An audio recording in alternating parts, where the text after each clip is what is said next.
Hello lovely buddies, welcome back. तो ये इस ड्रामे की उर्दू हिंदी एक्सप्लेनेशन का पार्ट 4 है। स्कूल से वापस जाते हुए सियोलचन की गाड़ी और मिनसई की बस सिग्नल पर आमने सामने रुकती है। सियोलचन मिनसई को देख लेता है। वो भी विंडो से बाहर देख रही थी, पर वो सियोलचन को नहीं देख पाती है कि वो इसे देख रहा है। फिर सियोलचन काफी देर तक मिनसई को देखने के बाद तो हायोंग से कंफर्म करता है कि मिनसई को सियोलचन के ऐसे पलक झपकाए बिना देखने का पता तो नहीं चलेगा। तो वैसे बताता है कि नहीं, बाहर से किसी को भी कुछ पता नहीं चलता इस गाड़ी को देखकर, क्योंकि इसके शेड्स बहुत ही ज्यादा गहरे हैं। जिस पर सियोलचन सिग्नल खुलने तक फिर मिनसई को ऐसे ही देखता रहता है। और फिर मिनसई की बस के चले जाने के बाद तो अपने मन में बोलता है कि इसे मिनसई के अलावा स्कूल में कुछ भी इंटरेस्टिंग नहीं लगा था और न ही वो स्कूल जाना चाहता था। डोगो घर बैठे माजून ही को इम्प्रेस करने के तरीके ढूंढ रही थी और काफी ज्यादा हैप्पी मूड में थी, जिसे देखकर तो प्रैक्टिस के लिए निकलते हुए मिनसई भी इससे पूछती है कि आंटी आज तो काफी ज्यादा हैप्पी दिख रही हो। और फिर वो मिनसई को गिटार प्रैक्टिस के लिए जाते देखकर तो मन में बोलती है कि अगर ये यहाँ ना होती तो कितना अच्छा था ना, क्योंकि डोगो और मिनसई एक दूसरे को पसंद नहीं करती हैं, बस मजबूरी की वजह से बेचारियों को साथ रहना पड़ रहा था। घर जाकर तो सियोलचन को एक पल के लिए भी चैन नहीं था। इसको मिनसई बार बार याद आ रही थी, खासकर सियोनवो के इसके हाथ पकड़ने वाली बात इससे बिल्कुल बर्दाश्त ही नहीं हो रही थी। फिर इसको याद आता है कि सियोनवो और मिनसई तो पार्क में 7 बजे गिटार की प्रैक्टिस के लिए मिलने वाले हैं। तो फौरन से हायोंग से अपने स्केड्यूल के बारे में पूछता है। वो इसको बताता है कि इसका स्केड्यूल काफी ज्यादा टफ है, मतलब इसके पास कोई भी फ्री समय नहीं है, तो जाकर अंदर सो जाए। मगर सियोलचन अंदर जाकर फौरन से जैकेट पहनकर बाहर निकल जाता है कि बाहर में गया स्केड्यूल वकेड्यूल, इधर मेरी नींदें वींदें उड़ गई है, चैन वैन खो गया है सब कुछ। इधर से हायोंग इसको रुक जाने के लिए तो आवाजें लगाता ही रह जाता है, पर सियोलचन के सर पर तो भूत सवार था मिनसई से मिलने का। फिर मिनसई पार्क में बैठी सियोनवो का वेट कर रही होती है। इधर से सियोनवो घर से रेडी शेडी होकर निकलता ही है कि इसको किसी हारिम नाम की गर्ल की कॉल आ जाती है, जो कि रोते हुए इसको अपने पास बुला रही थी। फिर सियोनवो को मिनसई की बजाय हारिम के पास जाना ही सही लग रहा था। फिर सियोनवो जैसे ही मिनसई को अपने वहाँ पर न आने का कॉल करने के लिए तो सेल निकालता है, तो इसको याद आता है कि इसके पास तो मिनसई का नंबर ही नहीं है। इधर से मिनसई के साथ भी वेट करते हुए तो ऐसे ही कुछ सिचुएशन होती है। वो भी जब काफी देर तक इसका वेट करने के बाद तो अपना सेल निकाल कर इसको कॉल करने के लिए देखती है, तो वो भी देखती है कि इसके पास भी सियोनवो का तो नंबर ही नहीं है। फिर मिनसई वापस घर जाने के बजाय तो अपना समय बिताने के लिए अकेले ही सियोलचन का एक सॉन्ग सिंग करने लगती है। इधर सियोलचन भी पार्क पहुंच चुका था और इन दोनों के सामने जाने के लिए कोई बहाने कर रहा था कि इनसे क्या बोलूंगा कि मैं यहाँ पर क्यों आया हूँ। फिर मिनसई की आवाज कानों में पड़ते ही दूर दूर से छुप छुप कर इसे सिंग करते सुनने लगता है। और सियोनवो को वहाँ पर मिनसई के साथ न देकर तो मन में गाली देकर बोलता है कि इस कमीने को सिर्फ बातें ही करवा लो, सिर्फ बातें बनाना ही जानता है, ऊपर से नाइस बनने की सिर्फ एक्टिंग करता है, मतलब कि इस समय पर अकेली लड़की को यहाँ पर बुलाकर खुद नहीं आया है। ये झूठा शख्स कभी भी अपना प्रॉमिस पूरा नहीं करता है। फिर मिनसई को सॉन्ग सिंग करते करते सामने अजीब शख्स खड़ा दिखता है, बिल्कुल जैसे शिन्हो ने इसको एडम के बारे में बताया था। वो बहुत ज्यादा डर जाती है और अपना गिटार पैक करने लगती है। तब तक वो एडम के जैसा दिखता शख्स, जिसे हम एडम ही बोलेंगे, वो इसके करीब आ जाता है। इससे पहले कि वो मिनसई को छूता, सियोलचन इसको पीछे से आकर हिट करते हुए इसको मिनसई से दूर करता है और मिनसई को अपनी साइड पर करके तो इस शख्स को वहाँ से फौरन से भाग जाने को बोलता है कि मैं तुम पर दया दिखा रहा हूँ, वरना तुम्हें पुलिस के हवाले भी कर सकता हूँ। और फिर मिनसई को डांटता है कि इतनी रात को तुम्हें यहाँ पर सिंगिंग नहीं करनी चाहिए थी। वो शख्स इनको जाते देखकर तो मिनसई से पूछता है कि इसको ये सॉन्ग किसने सिंग करना सिखाया है, जिस पर सियोलचन इसको बोलता है कि ये मेरा गाना है, मैंने सिंग किया है और इसको कंपोज भी मैंने ही किया है। पर इस शख्स की ये बात मिनसई के मन में खटक जाती है, जिस पर वो जाते जाते मुड़ मुड़ कर इस एडम के जैसे दिखते शख्स को देखने लगती है, जैसे वो इसको किसी तरह से जानती हो।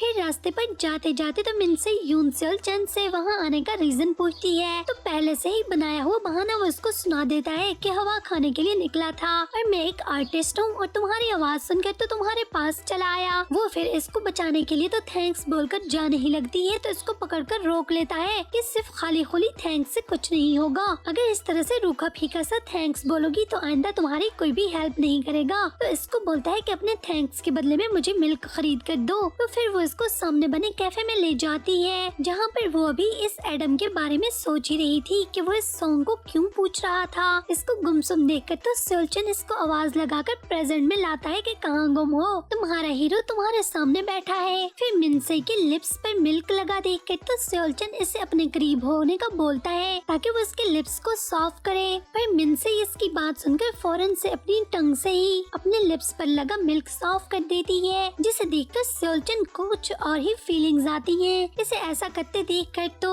मतलब बेचारे के मन के तार यहाँ वहाँ से हिल जाते हैं। बेचारा अपने इमोशंस को कंट्रोल न कर पाते हुए अपनी फीलिंग्स से घबराकर फौरन से वहाँ से उठ के तो बाहर चला जाता है और इसको भी चलने को बोलता है कि बच्चे का दिल खराब हो रहा है। फिर बाहर निकलकर तो मिनसे ही इससे पूछती है कि क्या तुम हमारे साथ म्यूजिक इवेंट के लिए ग्रुप में शामिल होगे। पर वो सुनकर बोलता है कि मैं सियोनवो को पसंद नहीं करता हूँ और तुम मुझे लाइक नहीं करती हो, तो फिर हम साथ में काम कैसे कर सकते हैं। जिसको सुनकर वो इसे आज के लिए थैंक्स बोलकर वहाँ से भागकर चली जाती है और वो पीछे से इसको आवाजें लगाता रह जाता है कि अभी मैं सेलिब्रिटी हूँ, थोड़ी तो इज्जत दे दो मेरे को। रुक जाती, पहले मुझे तो जाने देती, मुझे क्यों पीठ दिखाकर यूं भाग गई हो। पर वो तो इसकी बात सुने बिना वहाँ से जा चुकी थी और वो बेचारा पीछे खड़ा खुद को कोसता रह जाता है कि अबे स्टार हूँ, मेरी तो कोई इज्जत विज्जत ही नहीं है। 2 गज की चटांग भर लड़की मेरी तो बेइज्जती करके चली गई है। अगले रोज क्लासरूम में सभी गर्ल्स एडम के वापस आ जाने की बातें कर रही थी, जिनको सुनकर तो मिनसे ही अपने पास बैठी शिनहो से पूछती है कि क्या सचमुच में वो एक परवट है। पर इसके बताने से पहले ही सेओलचन के वहाँ आ जाने की वजह से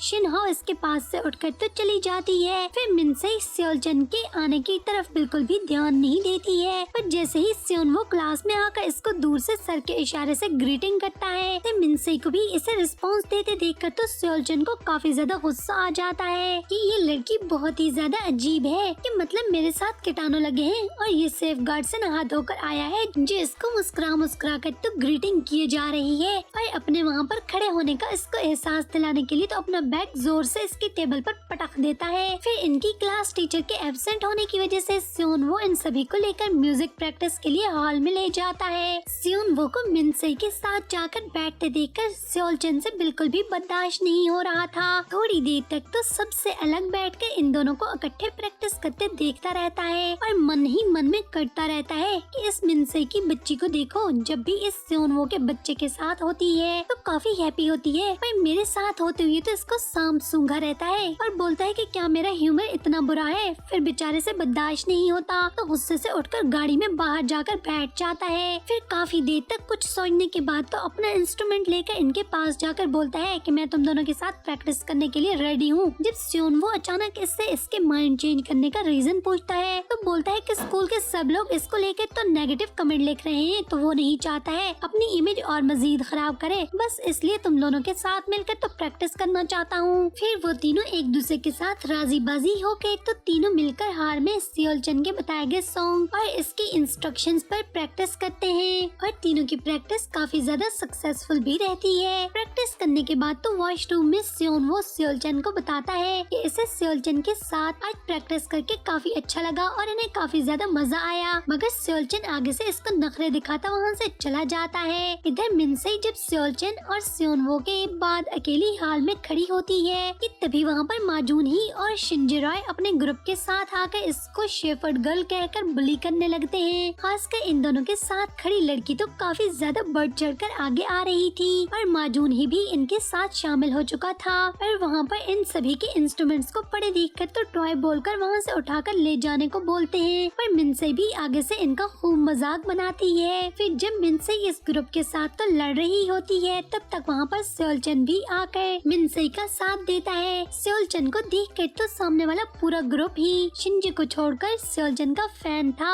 माजून ही भी सेओलचन को काफी ज्यादा पसंद करता था। जब माजून ही इससे हाथ मिलाने के लिए अपना हाथ आगे बढ़ाता है कि मैं यहाँ का प्रेसिडेंट हूँ, तो सेओलचन इसको हाथ नहीं मिलाता है कि होता है तो होता रहे यहाँ का प्रेसिडेंट, पर मुझसे बड़ा तो नहीं हो सकता है ना, फिर भी मेरा ही फैन है तू तो। और माजून ही बेचारे का ग्रुप जो कि काफी ज्यादा बढ़ चढ़ के तो मिनसे की बेइज्जती कर रहा था, इन सभी बेचारों को सेओलचन के सामने तो अपना मुंह छुपाना पड़ जाता है। फिर इन सभी को आपस में लड़ते देखकर तो वहाँ पर आकर सियोनवो इन सभी की लड़ाई को खत्म करवाता है। फिर बाहर निकलकर तो माजून ही के साथ जो गर्ल थी वो सियोनवो को सेओलचन का साथ देने के लिए तो डांटती है, पर माजून ही इसको बोलता है कि बेचारे की मजबूरी है, इनके ग्रुप का हिस्सा जो है। इधर सेओलचन मिनसे को बोलता है कि माजून है कि ग्रुप से लड़ते समय तुमने कुछ अच्छे वर्ड्स यूज यूज नहीं किए, पर फिर भी देखो मैंने तुम्हारा साथ दिया। तो वो इसको मुस्कुराकर आगे से बोलती है कि सीरियस मत लेना, वो तो सिर्फ मैंने मजाक के लिए बोला था। और इसको मुस्कुराते देखकर तो सेओलचन के दिल पर तीर चल जाते हैं। बेचारे के दिल के तार इधर उधर हिल जाते हैं। उसे इसका मुस्कुराना काफी ज्यादा अच्छा लग रहा था। फिर वो इसको राइट देना चाहता है, पर मिनसे खुद ही इसको बाय कहकर वहाँ से चली जाती है कि मैं खुद चली जाऊंगी। जिसको देखकर तो वो फिर से इसको पीछे से आवाजें लगाता है कि मैं सेलिब्रिटी हूँ, तुम हमेशा मुझे पीठ दिखाकर पहले क्यों चली जाती हो। फिर रास्ते पर चलते हुए इसकी मिनसे पर नजर पड़ते ही वो मुस्कुराने लगता है, जिसे देखकर तो हायोंग से छेड़ता है कि लगता है वो अपने पार्टनर के काफी क्लोज होता जा रहा है। पर सेओलचन अपने मन की चोट को छुपाने के लिए इसको गुस्से से बोलता है, मैं तो वैसे ही अपने लिप्स की प्रैक्टिस कर रहा था। अगले रोज क्लास खत्म होने के बाद तो सेओलचन और मिनसे साथ बैठे ही होते हैं कि मिनसे की मोम का टेक्स्ट इसको मिलता है, जिसको पढ़ने के बाद तो वो फौरन से अपनी कॉल हिस्ट्री को चेक करती है। तो इसे पता चलता है कि इसकी मोम की कॉल को पिक किया गया है। उसने तो किया नहीं तो फिर जरूर सेओलचन के पास जब इसका सेल था तो सेओलचन ने इसकी कॉल को अटेंड की होगी, जिसको लेकर तो वो इस पर चीखने लगती है कि तुमने मेरी परमिशन के बिना कॉल क्यों पिक की। वो इसको बोलता है क्योंकि बार बार कॉल आ रही थी तो उठा ली, इसमें इतनी बड़ी बात क्या है। और वो इस पर और चीखने लगती है, तुम होते कौन हो मेरे फोन को मेरी इजाजत के बिना यूज करने वाले। और इनको लड़ते देखकर तो पूरी क्लास जल्दी जल्दी अपने सेल के कैमरे ऑन करके दोबारा से गॉसिप करने लगते हैं, जिसको देखकर तो वो दोबारा से मिनसे को पकड़कर फौरन से गाड़ी की तरफ ले जाता है कि तुम्हारी मोम की कॉल थी, बार बार सेल बज रहा था तो उठा लिया, इतनी ओवर रिएक्ट क्यों कर रही हो। पर वो इसको बोलती है कि सेल ऑफ भी तो कर सकते थे ना।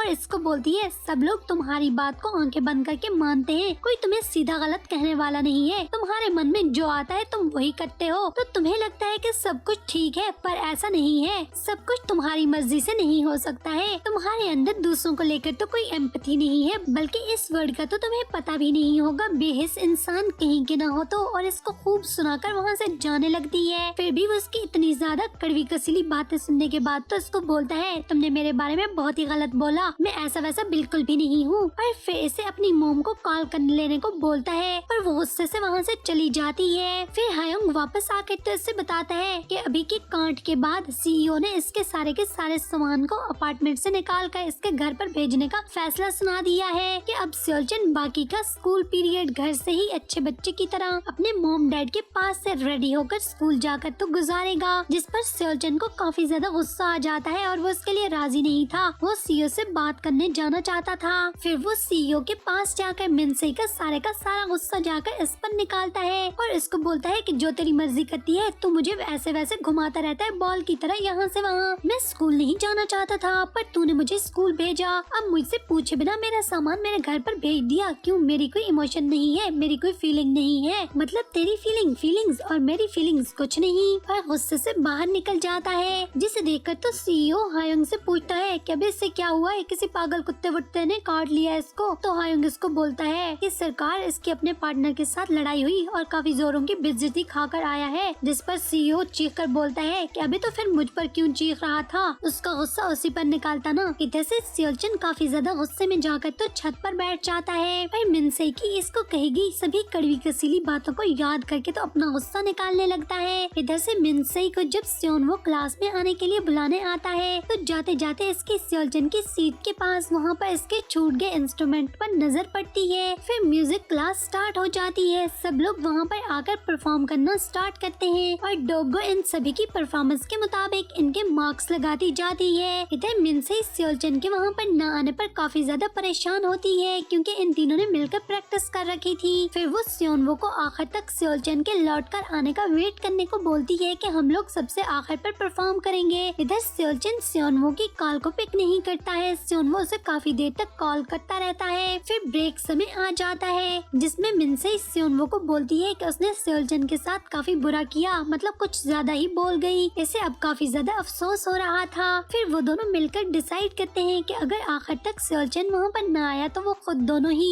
इकट्ठे मिलकर किसी और सॉन्ग पर परफॉर्म करके टीचर को दिखा देंगे। फिर जब काफी देर के बाद तो सेओलचन अपना सेल खोल कर देखता है तो वहाँ पर ऐसे मिनसे की इसे कही गई सॉरी का टेक्स्ट देख कर तो इसको विश्वास नहीं आता है, मानो उसे तो पर लग जाते हैं। फौरन से उड़ता हुआ हायोंग के पास जाता है और इसे स्कूल चलने को बोलता है। इधर मिनसे बाहर निकल कर तो इसके आने का वेट कर रही होती है। सेओलचन हायोंग को जल्दी जल्दी गाड़ी को चलाने को बोलता है कि कैसे भी करके के कुछ भी शॉर्टकट निकालो या फिर हवा में उड़ाकर तो जल्दी से इस गाड़ी को स्कूल में पहुंचा दो, क्योंकि वो जल्दी जल्दी मिनसे के पास पहुंचना चाहता था। इधर सेलचन बेचारा जो कि हवा में उड़ता हुआ भागा भागा जल्दी जल्दी स्कूल पहुंचता है। तब तक सेलचन के लौट आने का वेट करती हुई मिनसे की बारी आ जाने पे तो शिनहो फौरन वहाँ बाहर आकर इसको खींचती हुई अंदर ले जाती है। फिर जब तक सेलचन क्लास में पहुंचता है तो मिनसे और स्योन वो अपनी बारी आने पर परफॉर्म करना शुरू कर चुके थे, जिसको वो दूर से खड़े होकर बोझल दिल के साथ देखता रहता है। इसको वहाँ मिनसे और स्योन वो किसी और ही रूप में नजर आते हैं।